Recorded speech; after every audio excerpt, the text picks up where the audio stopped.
Hello friends, मेरा नाम चंदन कुमार। हम लोग डिस्कस कर रहे हैं डीसी मशीन। डीसी मशीन में हम लोग डीसी मशीन का कंस्ट्रक्शन देखेंगे। उसके बाद हम लोग डीसी मशीन में आर्मेचर वाइंडिंग देखेंगे। उसके बाद हम लोग टाइप ऑफ जनरेटर देखेंगे कि जनरेटर कितने प्रकार का होता है। तो आज हम लोग देखेंगे आर्मेचर रिएक्शन। तो आर्मेचर रिएक्शन डीसी मशीन का बहुत ही इंपॉर्टेंट टॉपिक है।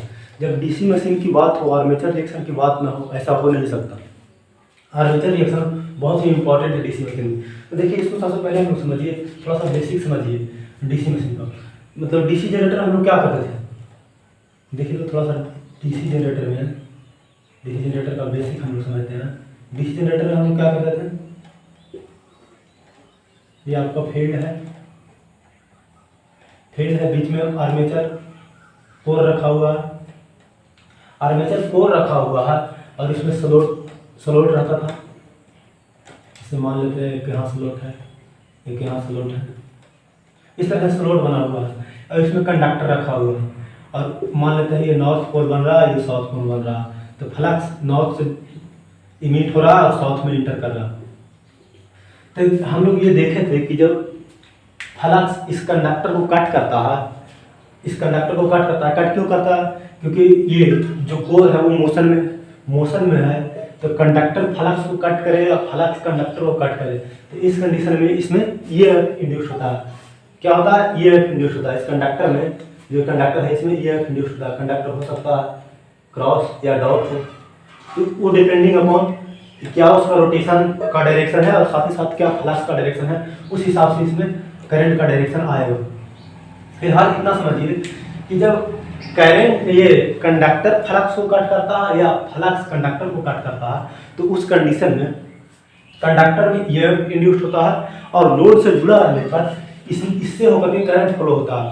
तो एक चीज़ बताइए, हम लोग जानते हैं, ये चीज़ हम आपको बेसिक में बताए थे और ये बहुत बेसिक चीज़ है कि जहाँ भी करंट फ्लो होगा तो करंट फ्लो होगा तो उसके आसपास मैग्नेटिक फील्ड बनेगा। क्या बनेगा? मैग्नेटिक फील्ड या मैग्नेटिक फ्लक्स बनेगा। देखिए, इससे भी करंट फ्लो हो रहा है, यानी आर्मेचर कंडक्टर में करंट फ्लो हो रहा है। आर्मेचर कंडक्टर के सब में करंट फ्लो हो रहा है, तो इसके कारण आर्मेचर कंडक्टर के आसपास में फील्ड जनरेट होगा या फ्लक्स जनरेट होगा। तो आर्मेचर रिएक्शन क्या कहता है कि मेन फ्लक्स या फील्ड फ्लक्स, ये जो हम लोग फ्लक्स जनरेट करवा रहे हैं फील्ड की सहायता से, इसको बोलते हैं फील्ड फ्लक्स या मेन फ्लक्स। तो फील्ड फ्लक्स या मेन फ्लक्स पर जो आर्मेचर फ्लक्स का इफेक्ट होता है उसको हम लोग बोलते हैं आर्मेचर रिएक्शन। ध्यान से समझिए क्या हम बोल रहे हैं कि हम लोग इसका ऑपरेशन में देखे थे कि हम लोग फ्लक्स जनरेट करवाए थे, फील्ड फ्लक्स जनरेट करवाए थे और ये मूव कर रहा था तो कंडक्टर कट कर रहा था, फ्लक्स को कट कर रहा था कंडक्टर या कंडक्टर को कट करे फ्लक्स। उस कंडीशन में कंडक्टर में ईएमएफ इंड्यूस होगा और जब कंडक्टर में ईएमएफ इंड्यूस होगा और लोड से जुड़ा हुआ रहेगा तो इसमें करंट फ्लो होगा और करंट का डायरेक्शन डॉट या क्रॉस, इसमें डॉट या क्रॉस डिपेंडिंग अपॉन किस डायरेक्शन में मूव कर रहा है, साथ ही साथ फील्ड का डायरेक्शन क्या है, उस हिसाब से इसमें हम लोग डायरेक्शन निकालेंगे। फिलहाल बेसिक इतना समझिए कि जब ये फ्लक्स कट करेगा तो उस कंडीशन में इसमें ये इंड्यूस होगा और लोड से जुड़ा हुआ रहने पर इसमें करंट भी फ्लो होगा। तो ये चीज़ हमको समझ में आया कि करंट फ्लो होगा तो इसमें आपका उसके आसपास फील्ड आएगा या फील्ड फ्लक्स आएगा। यहाँ से हमको एक चीज़ समझ में आया कि जब ये ऑपरेट करेगा तो कंडक्टर, ये आर्मेचर कंडक्टर से होकर के करंट फ्लो होगा, यानी आर्मेचर कंडक्टर के आसपास में फील्ड या फ्लक्स जनरेट होगा। तो आर्मेचर रिएक्शन क्या बोलता है कि आर्मेचर फ्लक्स का ये जो आर्मेचर कंडक्टर है इसके द्वारा जो फ्लक्स या फील्ड जनरेट हो रहा है, आर्मेचर फ्लक्स का फील्ड फ्लक्स या मेन फ्लक्स पर जो इफेक्ट होता है उसी को हम लोग बोलते हैं आर्मेचर रिएक्शन। यानी effect of armature flux on main flux और field flux is called armature reaction. तब देखिए, ये जो आर्मेचर फ्लक्स होता है इसका क्या इफेक्ट होता है फील्ड फ्लक्स या मेन फ्लक्स पर, उस चीज को हम लोग समझते हैं। आप लोग अभी डीसी मशीन पढ़ रहे हैं, इसके बाद एसी मशीन पढ़िएगा। तो आर्मेचर रिएक्शन पढ़िएगा तो आर्मेचर रिएक्शन में आपको 3 इफेक्ट देखने को मिलेगा। हम लोग पूरा एसी और डीसी दोनों मशीन के लिए ले रहे हैं, तब हम बता रहे हैं 3 इफेक्ट आपको मिलेगा। एक मिलेगा आपको क्रॉस मैग्नेटाइजिंग इफेक्ट, दूसरा आपको मिलेगा मैग्नेटाइजिंग इफेक्ट,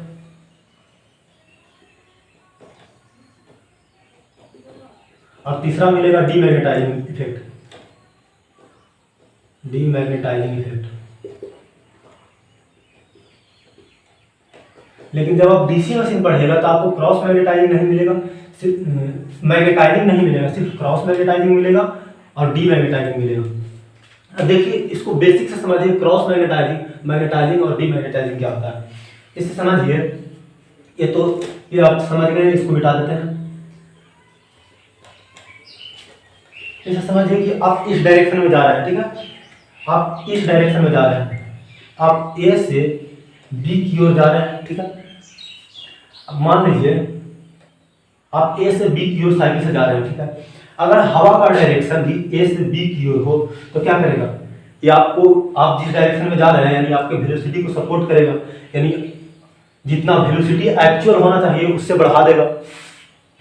अगर मान लेते हैं दूसरा कंडीशन में क्या हो कि आपका डायरेक्शन इस डायरेक्शन में हो, यानी आपका वेलोसिटी आप इस डायरेक्शन में जा रहे हैं लेकिन हवा जस्ट उल्टा चले, यानी इस डायरेक्शन में हवा चले, तो उस कंडीशन में क्या होगा, आपका जो एक्चुअल वेलोसिटी होना चाहिए उससे वेलोसिटी घटा देगा। अच्छा, तीसरा कंडीशन क्या हो सकता है, ये तो हम लोग पैरेलल और एंटी पैरेलल लिए हैं। तीसरा कंडीशन ये भी तो हो सकता है कि आप इस डायरेक्शन में जा रहे हैं और हवा इस डायरेक्शन में या इस डायरेक्शन में मारे, तो इस कंडीशन में क्या होगा, इस कंडीशन में आपका वेलोसिटी तो नहीं कमेगा, लेकिन क्या होगा इस कंडीशन में आपका बैलेंस बिगड़ जाएगा, इस कंडीशन में आपका बैलेंस बिगड़ जाएगा। तो देखिए, जब समझ लीजिए, मान लीजिए थोड़ा देर के लिए ये फील्ड फ्लक्स या मेन फ्लक्स है, ये फील्ड फ्लक्स या मेन फ्लक्स है और ये आपका आर्मेचर फ्लक्स है। तो जब दोनों का डायरेक्शन सेम डायरेक्शन में हो, यानी आर्मेचर फ्लक्स फील्ड फ्लक्स को सपोर्ट करता है या बढ़ाने की कोशिश करता है, तो उसको बोलते हैं मैग्नेटाइजिंग। क्या कर रहा है, मैग्नेटाइज कर रहा है, बढ़ा रहा है। अगर फील्ड फ्लक्स मेन फ्लक्स को अपोज कर रहा या रिड्यूस करने की कोशिश करता या घटाने की कोशिश करता, तो उसको बोलते हैं डीमैग्नेटाइजिंग। क्या बोलते हैं, डीमैग्नेटाइजिंग। और अगर आर्मेचर फ्लक्स फील्ड फ्लक्स या मेन फ्लक्स को 90 डिग्री से कट करता है, तो उसको बोलते हैं क्रॉस मैग्नेटाइजिंग। तो आपको डीसी मशीन में मैग्नेटाइजिंग देखने को नहीं मिलेगा, ये देखने को नहीं मिलेगा डीसी मशीन में आपको डीमैग्नेटाइजिंग और क्रॉस मैग्नेटाइजिंग मिलेगा। तो इसका इफेक्ट क्या होगा, ये मैग्नेटाइज कर दिया, अगर दोनों फ्लक्स एक डायरेक्शन में रहेगा तो मैग्नेटाइज कर देगा, ये आपको एसी में देखने को मिलेगा। डीमैग्नेटाइजिंग में क्या होता है, जो आपका फील्ड फ्लक्स होगा वो मेन फ्लक्स को अपोज करेगा, यानी डीमैग्नेटाइज कर देगा, यानी टोटल फ्लक्स का वैल्यू जो आएगा वो रिड्यूस होकर आएगा। क्रॉस मैग्नेटाइजिंग में क्या होगा, इसमें वेवफॉर्म, यानी जो आपका वेवफॉर्म मिलने वाला है, आउटपुट वेवफॉर्म मिलने वाला है, उसका जो होना चाहिए वेवफॉर्म, एक्चुअल वेवफॉर्म होना चाहिए, उसको शेप को बिगाड़ देता है। ये क्रॉस मैग्नेटाइजिंग का इफेक्ट क्या होता है कि जो आपका आउटपुट वेवफॉर्म मिलने वाला है उसका शेप को बिगाड़ देगा। देखिए इसको नीचे लिख देते हैं, ये मैग्नेटाइजिंग का उदाहरण हो गया, मैग्नेटाइजिंग, ये हो गया डीमैग्नेटाइजिंग, और ये हो गया क्रॉस मैग्नेटाइजिंग। क्रॉस मैग्नेटाइजिंग ये आपका मेन फ्लक्स है और ये आर्मेचर फ्लक्स है, फाई ए आर्मेचर फ्लक्स, ये आपका मेन फ्लक्स है और ये आपका आर्मेचर फ्लक्स है, ये आपका मेन फ्लक्स है और ये आपका आर्मेचर फ्लक्स है। आप लोग के दिमाग में एक सवाल आ रहा होगा कि हमेशा या तो पैरेलल या एंटी पैरेलल या 90 डिग्री पे कट करेगा, यानी या तो बिल्कुल सीधे या तो 90 डिग्री पे कट करेगा, ऐसा भी तो हो सकता है। जैसे समझिए, आप लोग के मन में एक सवाल आ रहा होगा कि जैसे मान लेते हैं कि ये मेन फ्लक्स है, फाई ए मेन फ्लक्स है, मान लेते हैं कि जो आर्मेचर फ्लक्स है वो इस तरह से कट करता है, आर्मेचर फ्लक्स है उसका डायरेक्शन कुछ इस तरह से भी तो हो सकता है, तो इस तरह से भी हो सकता है। तो जब इस तरह से होगा तो देखिए इसको दो कंपोनेंट में हम लोग तोड़ देंगे, एक कंपोनेंट इस डायरेक्शन में हो जाएगा और एक कंपोनेंट इस डायरेक्शन में हो जाएगा। तो एक कंपोनेंट सपोर्ट करेगा, मैग्नेटाइजिंग कंपोनेंट एक हो जाएगा और एक क्रॉस मैग्नेटाइजिंग हो जाएगा। यही अगर इस डायरेक्शन में हो, यही अपोजिट डायरेक्शन में हो, देखिए ये अपोजिट डायरेक्शन में, यहाँ से अगर इसको अपोजिट डायरेक्शन में देंगे।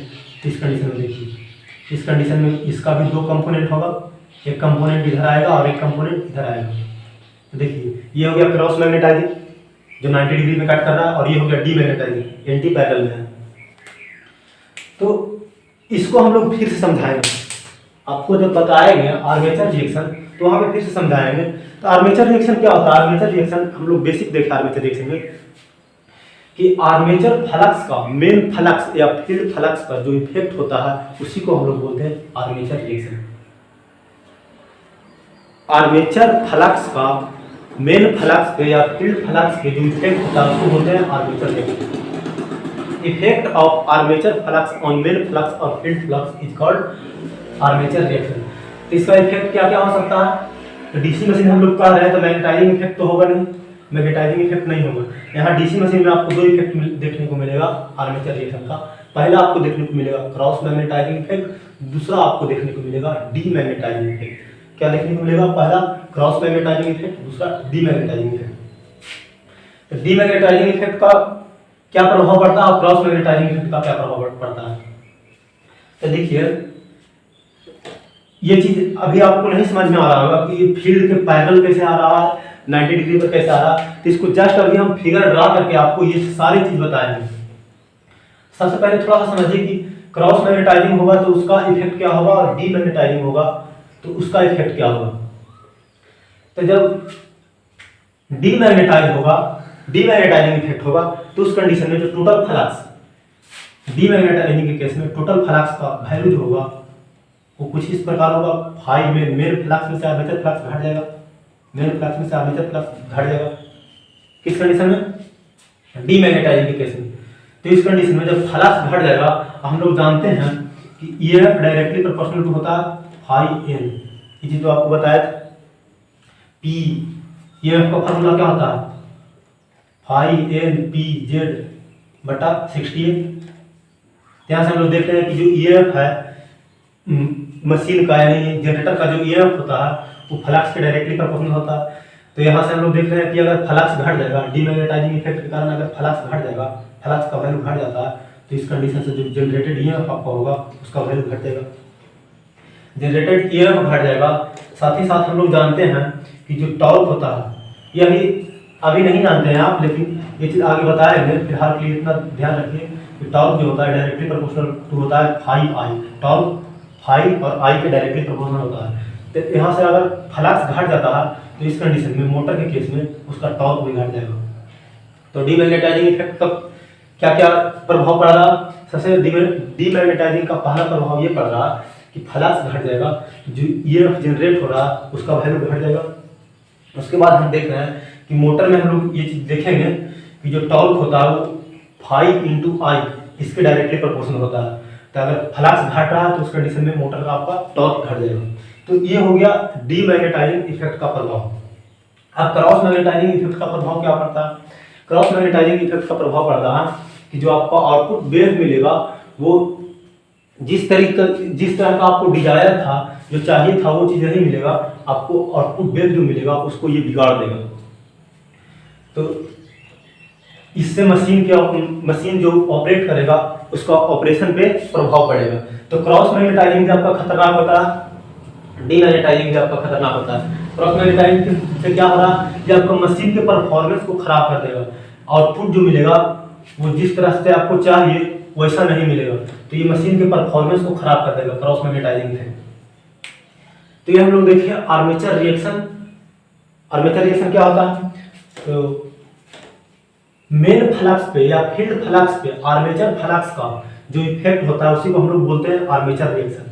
आर्मेचर रिएक्शन अगर डीसी मशीन और एसी मशीन को मिला कर देखें तो आर्मेचर रिएक्शन का 3 इफेक्ट हो सकता है। क्या क्या हो सकता है? एक हो सकता है क्रॉस मैग्नेटाइजिंग इफेक्ट, दूसरा हो सकता है डीमैग्नेटाइजिंग इफेक्ट, तीसरा हो सकता है मैग्नेटाइजिंग इफेक्ट। क्रॉस मैग्नेटाइजिंग में आर्मेचर फ्लक्स जो होगा और मेन फ्लक्स होगा वो एक दूसरे से 90 डिग्री होगा, और डीमैग्नेटाइजिंग इफेक्ट में 180 डिग्री होगा या एंटी पैरेलल होगा। और मैग्नेटाइजिंग इफेक्ट में क्या होता था? मैग्नेटाइजिंग इफेक्ट में पैरेलल या सेम डायरेक्शन। यह हो गया आपका मैग्नेटाइजिंग इफेक्ट। और डीमैग्नेटाइजिंग इफेक्ट में क्या देखा? डीमैग्नेटाइजिंग इफेक्ट में ये मेन फ्लक्स है, ये आपका आर्मेचर फ्लक्स है। ये हो गया demagnetising effect. Demagnetising effect, demagnetising effect. Cross magnetising effect में क्या है, अगर ये मेन फ्लक्स है तो इससे जस्ट 90 डिग्री पे आपका होगा आर्मेचर फ्लक्स, आर्मेचर फ्लक्स। ये हो गया cross magnetising effect, cross magnetising effect. तो इस तरह से हम लोग देख लिए कि आर्मेचर रिएक्शन का इफेक्ट क्या हो रहा है। अब थोड़ा सा समझिए आर्मेचर रिएक्शन के बारे में। तो राइट हैंड थंब रूल से हम लोग निकालना जानते हैं करंट का डायरेक्शन। तो देखिए इस डायरेक्शन में फ्लक्स के डायरेक्शन में हम उठा रखिए और बाकी 4 उंगली होगा वो क्या रिप्रेजेंट करेगा, वो आपका करंट के डायरेक्शन को रिप्रेजेंट करेगा। देखिए इस डायरेक्शन में हम अंगूठा को रखें तो करंट किस तरह से जा रहा है, नीचे से पोल कोर के नीचे से इन कर रहा और ऊपर से आउट कर रहा। नीचे से इन कर रहा है तो नीचे क्या हो जाएगा, नीचे आपको हो जाएगा क्रॉस, और ऊपर से आउट कर रहा है तो ऊपर हो जाएगा डाउन। इसी तरह से इसमें भी तो इसी डायरेक्शन में होगा, इसमें इन करेगा तो इसमें भी यही डायरेक्शन में होगा। फ्लक्स का डायरेक्शन सेम ना होगा, इधर से इन करेगा, इधर से आउट करेगा, इसमें से आउट करेगा, इसमें इन करेगा, तो फ्लक्स का डायरेक्शन तो यही होगा। तो इसमें भी सेम डायरेक्शन आ जाएगा करंट का, ठीक है। अब देखिए इसमें हमको करंट का डायरेक्शन निकालना है। तो इसमें करंट का डायरेक्शन निकालना है तो जनरेटर के केस में, जनरेटर के केस में मान लेते हैं कि इसका मूवमेंट का डायरेक्शन ये है, मूवमेंट का डायरेक्शन ये है, मतलब क्लॉकवाइज। क्या है, क्लॉकवाइज मूव रहा है, क्लॉकवाइज मूव कर रहा है। तो इसको तो इसमें करंट जो करंट फ्लो होगा उसका डायरेक्शन निकालने के लिए 2 रूल से आप निकाल सकते हैं। एक तो निकाल सकते हैं आप right hand Fleming right hand rule से निकाल सकते हैं, जनरेटर में जो ये इंड्यूस हो रहा है। देखिए राइट हैंड थंब रूल से निकालिए, राइट हैंड थंब रूल से निकालिएगा तो देखिए इसको थोड़ा सा इस तरह समझिए। जैसे ये रोटर है, रोटर है, रोटर का मूवमेंट का डायरेक्शन हम लोग ये लिए हैं, यानी इस डायरेक्शन में मूव कर रहा, और फ्लक्स का डायरेक्शन इस डायरेक्शन में लिए हैं। तो करंट का डायरेक्शन निकालना तो देखिए फ्लक्स का डायरेक्शन यानी फील्ड का डायरेक्शन ये है, और मूवमेंट का डायरेक्शन देखिए, मूवमेंट का इस कंडक्टर पे देखिएगा तो इस डायरेक्शन में मूव कर रहा है तो ये ऊपर ही मूव करेगा। तो देखिए इस डायरेक्शन में ये है, और मूवमेंट का डायरेक्शन ये है, तो करंट का डायरेक्शन क्या होगा, करंट का डायरेक्शन ये होगा, यानी करंट अंदर जाएगा, अंदर जाएगा। तो ये सारे कंडक्टर में जो करंट का डायरेक्शन होगा वो क्रॉस होगा, क्रॉस होगा। देखिए फिर से समझाते हैं, ये फ्लक्स यानी फील्ड का डायरेक्शन है, और ये सारे कंडक्टर के लिए, ये सारे कंडक्टर के लिए देखिए, सारे कंडक्टर के लिए जब मूव करेगा तो मूवमेंट ऊपर ही ना होगा। देखिए इसलिए देखिए मूवमेंट ऊपर, तो करंट का डायरेक्शन क्या होगा, करंट का डायरेक्शन ये देगा, यानी अंदर को की ओर यानी क्रॉस।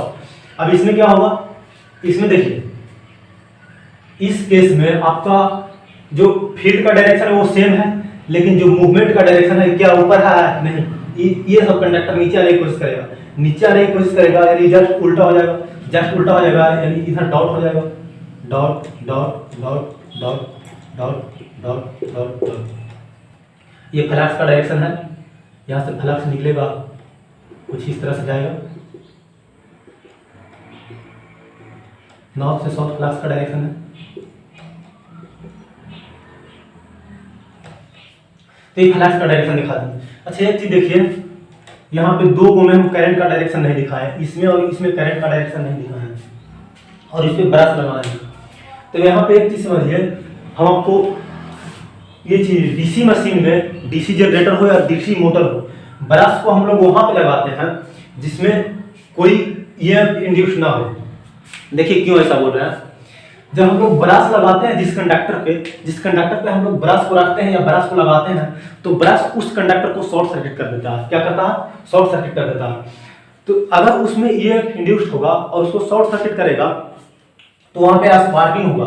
तो हम लोग जब भी ब्रश को रखते हैं तो ब्रश को रखते समय हम लोग एक बात का ध्यान रखते हैं कि ब्रश उस कंडक्टर पे रखें जिसमें उस समय ईएमएफ इंड्यूस्ड ना हो रहा हो, उस कंडक्टर पे रखते हैं जिसमें उस समय ईएमएफ इंड्यूस्ड ना हो रहा हो। तो हम बोल रहे हैं कि इसमें ईएमएफ नहीं इंड्यूस हो रहा, तो बोलिएगा क्यों नहीं ईएमएफ इंड्यूस हो रहा। तो देखिए आपको हम जब डायनेमिकली इंड्यूस्ड ईएमएफ बता रहे थे तो उसमें आपको हम एक फार्मूला बताए थे, dynamically induced EMF E = BL V sin theta, BL V sin theta. जहां अगर इसको वेक्टर फॉर्म में लिखना चाहें तो इसको वेक्टर फॉर्म में लिखिएगा V cross B, V cross B into L, यानी जो ये थीटा है वो वेलोसिटी और फ्लक्स डेंसिटी दोनों के बीच के एंगल को दिखा रहा है, B L V sine theta. ये हम इक्वल टू हम लोग क्या लिखते थे, B L V sine theta, जहाँ थीटा क्या था, फ्लक्स डेंसिटी और वेलोसिटी यानी किस डायरेक्शन में मूव कर रहा है वो दोनों के बीच का एंगल था। तो देखिए, तो अगर थीटा का वैल्यू 0 हो जाए, अगर थीटा का वैल्यू 0 हो जाए तो उस कंडीशन में जो ईएमएफ इंड्यूस होगा वो 0 होगा। तो देखिए, तो देखिए यहाँ पे क्या देख रहे हैं हम लोग कि जो ईएमएफ इंड्यूस होता है उसका हम लोग फार्मूला जानते हैं B L V sine theta, जहाँ थीटा क्या है, थीटा है फ्लक्स डेंसिटी और वेलोसिटी यानी किस डायरेक्शन में मूव कर रहा है दोनों के बीच का एंगल। तो देखिए, तो इस कंडीशन में देखिए फ्लक्स का डायरेक्शन ये है, आपका फ्लक्स का डायरेक्शन ये है, और इस कंडीशन में ये कंडक्टर मूव करेगा तो उसका डायरेक्शन भी यही होगा। तो इस कंडीशन में देखिए तो थीटा इक्वल टू 0 हो गया। अब इस कंडक्टर के लिए देखिए, इस कंडक्टर के लिए इस कंडक्टर से जो फ्लक्स जाएगा उसका डायरेक्शन ये है, और जब ये मूव करेगा क्लॉकवाइज डायरेक्शन में मूव करेगा तो यहाँ पे इसका मूवमेंट का डायरेक्शन क्या होगा, मूवमेंट का डायरेक्शन ये होगा, जस्ट अपोजिट होगा। तो इस कंडीशन में थीटा इक्वल टू क्या हो जाएगा, थीटा इक्वल टू आपको 180 डिग्री हो जाएगा। फ्लक्स का डायरेक्शन किस डायरेक्शन में है, और जो ये कंडक्टर जब मूव करेगा क्लॉकवाइज में मूव करेगा तो इस कंडक्टर के लिए, इस पार्टिकुलर कंडक्टर के लिए देखें तो मूवमेंट इस डायरेक्शन में होगा और फ्लक्स का डायरेक्शन इस डायरेक्शन में है। तो इस कंडीशन में दोनों के बीच जो एंगल होगा एंटी पैरेलल हो रहा है, एंगल जो होगा वो 180 डिग्री होगा। तो एंगल 180 डिग्री हो या 0 हो, दोनों ही कंडीशन में आपका साइन थीटा का वैल्यू 0 होगा, और जब साइन थीटा का वैल्यू 0 होगा तो जो ईएमएफ इंड्यूस हो रहा है उसका वैल्यू 0 होगा। तो यही तो हम बोल रहे थे कि हम लोग ब्रश रखते समय वैसा कंडक्टर चूज करते हैं जिसमें जो ईएमएफ इंड्यूस हो वो 0 हो, ताकि जब उसको शॉर्ट करें तो कोई भी स्पार्किंग ना हो। तो यहाँ पे हम लोग ये चीज देख लिए कि हम लोग यहाँ पे ब्रश को यहाँ पे रखेंगे। तो देखिए, तो अच्छा यहाँ पे अब एक फिगर ड्रा करते हैं आपको। हम आपको बेसिक में ये चीज बताए थे कि जब कोई भी मैग्नेट हो तो उसको नॉर्थ पोल और साउथ पोल को मिला देते हैं तो बनता है डी एक्सिस, जिसको हम लोग बोलते हैं डी एक्सिस या डायरेक्ट एक्सिस या मैग्नेटिक एक्सिस। तो इस कंडीशन में देखिए, तो ये नॉर्थ पोल है, ये साउथ पोल है, तो डी एक्सिस इसी डायरेक्शन में होगा। अब हम आपको एक चीज और भी बताए थे बेसिक में कि डी एक्सिस, ये हो गया डी एक्सिस, ये हो गया डी एक्सिस। एक चीज और क्या बताए थे कि डी एक्सिस से परपेंडिकुलर, क्या बताया था कि आपको कि डी एक्सिस से परपेंडिकुलर होगा आपका क्यू एक्सिस। क्या होता है, क्यू एक्सिस। तो देखिए, ये डी एक्सिस है, ये क्यू एक्सिस है। तो इस कंडीशन में देखिए, तो जो आपका ब्रश रखा हुआ है वो कहाँ पे रखा हुआ है, आपका ब्रश क्यू एक्सिस पे रखा हुआ है। तो जहां पे हम लोग ब्रश को रखते हैं उसको हम लोग बोलते हैं न्यूट्रल एक्सिस। क्या बोलते हैं, न्यूट्रल एक्सिस। तो न्यूट्रल एक्सिस भी आपका दो होता है, एक होता है ज्योमेट्रिकल न्यूट्रल एक्सिस और एक होता है मैग्नेटिकल न्यूट्रल एक्सिस, GNA, और एक होता है MNA, ज्योमेट्रिकल न्यूट्रल एक्सिस, और एक होता है magnetic neutral axis. Neutral axis क्यों बोल रहे हैं, न्यूट्रल एक्सिस इसलिए हम लोग बोल रहे हैं क्योंकि उस कंडक्टर में कोई भी ईएमएफ इंड्यूस नहीं होता। ये चीज अभी हम लोग देखे हैं कि इसमें और इसमें कोई भी ईएमएफ इंड्यूस नहीं हो रहा। तो जहां पे हम लोग ब्रश को रखते हैं उसको हम लोग बोलते हैं न्यूट्रल एक्सिस। क्या बोलते हैं, न्यूट्रल एक्सिस। तो न्यूट्रल एक्सिस भी दो होता है, एक होता है ज्योमेट्रिकल न्यूट्रल एक्सिस और एक होता है मैग्नेटिक न्यूट्रल एक्सिस। तो ज्योमेट्रिकल न्यूट्रल एक्सिस क्या होता है, जब जो हम लोग एक्सिस लेते हैं क्यू एक्सिस पे जो एक्सिस लेते हैं उसको हम लोग बोलते हैं GNA, geometrical neutral axis, GNA। जो जब हम लोग क्यू एक्सिस पे न्यूट्रल एक्सिस लेते हैं, जब हम लोग क्यू एक्सिस या क्वाड्रेचर एक्सिस पे एक्सिस लेते हैं तो उसको बोलते हैं GNA यानी ज्योमेट्रिकल न्यूट्रल एक्सिस, और MNA यानी मैग्नेटिक न्यूट्रल एक्सिस। तो मैग्नेटिक न्यूट्रल एक्सिस को अभी थोड़ा देर बाद हम लोग डिस्कस करेंगे। फिलहाल यहाँ पे ये समझिए, ये हो गया क्यू एक्सिस, ये हो गया डी एक्सिस। तो देखिए, तो इसमें जो मेन फील्ड है, मेन फील्ड या मेन फ्लक्स, तो मेन फ्लक्स का डायरेक्शन क्या है, डी एक्सिस के डायरेक्शन में है ना। तो ये हो गया आपका मेन फील्ड का डायरेक्शन। देखिए यहाँ पे बना देते हैं इसको, ये आपका डी एक्सिस है, डी एक्सिस के डायरेक्शन में ही मेन फील्ड या मेन फ्लक्स या फील्ड फ्लक्स का डायरेक्शन है, और ये आपका क्यू एक्सिस है। और ये एक्सिस में आपका है GNA ज्योमेट्रिकल न्यूट्रल एक्सिस, ये आपका है GNA ज्योमेट्रिकल न्यूट्रल एक्सिस। तो ये आपका है डी एक्सिस, डी एक्सिस के डायरेक्शन में आपका मेन फ्लक्स या फील्ड फ्लक्स है, और ये आपका क्यू एक्सिस है, क्यू एक्सिस पे ही आपका ज्योमेट्रिकल न्यूट्रल एक्सिस होता है, GNA ज्योमेट्रिकल न्यूट्रल एक्सिस। अब इसको थोड़ा सा समझते हैं। इस कंडीशन में हम क्या कर रहे हैं, देखिए हम आपको बताए थे, शुरू में ही बताए कि जब आर्मेचर कंडक्टर से होकर के करंट फ्लो करेगा तो आर्मेचर फ्लक्स भी होगा, आर्मेचर फ्लक्स भी होगा। तो यहाँ पे हम आर्मेचर फ्लक्स को नहीं लिए, यहाँ पे हम लोग क्या करेंगे कि यहाँ पे हम लोग फील्ड फ्लक्स को नहीं लेंगे, फील्ड फ्लक्स को ना लेंगे, सिर्फ और सिर्फ यहाँ पे हम लोग आर्मेचर फ्लक्स को लेंगे।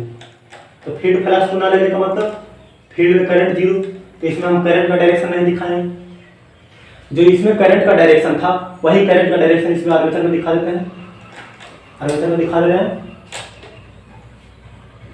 क्रॉस था, क्रॉस था, क्रॉस था, क्रॉस था, यहाँ से डॉट था, इस साइड डॉट डॉट डॉट। देखिए यहाँ पे एक कंडक्टर था और एक कंडक्टर यहाँ पे था, इस पे ब्रश रखा हुआ था, इधर इस पे ब्रश रखा हुआ था, इसमें कोई भी ईएमएफ इंड्यूस नहीं हो रहा है।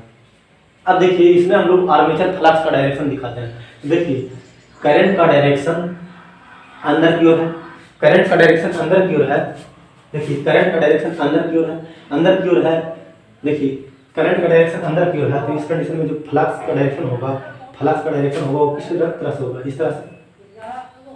करंट का डायरेक्शन अंदर की ओर है तो फ्लक्स का डायरेक्शन इस तरह से, इस तरह से। देखिए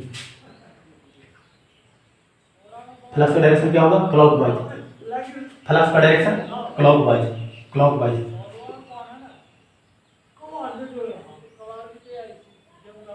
इस तरह से होगा क्लॉकवाइज। अब देखिए इसमें फ्लक्स का डायरेक्शन, इसमें करंट का डायरेक्शन बाहर, तो करंट का डायरेक्शन बाहर तो फ्लक्स का डायरेक्शन एंटी क्लॉकवाइज, फ्लक्स का डायरेक्शन एंटी क्लॉकवाइज। देखिए इसमें एंटी क्लॉकवाइज फ्लक्स का डायरेक्शन दिखा रहे हैं, फ्लक्स का डायरेक्शन एंटी क्लॉकवाइज।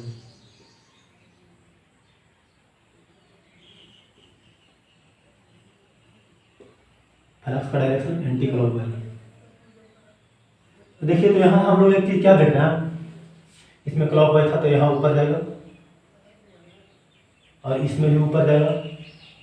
हम लोग एक चीज देख रहे हैं इसमें कि आर्मेचर कोर के अंदर, ये आर्मेचर कोर है आपका गोल से, आर्मेचर कोर के अंदर फ्लक्स का डायरेक्शन नीचे की ओर हो रहा है, आर्मेचर कोर के अंदर फ्लक्स का डायरेक्शन नीचे की ओर हो रहा है, आर्मेचर फ्लक्स का, और आर्मेचर कोर के बाहर ऊपर की ओर, इधर भी ऊपर की ओर, आर्मेचर कोर के बाहर ऊपर की ओर।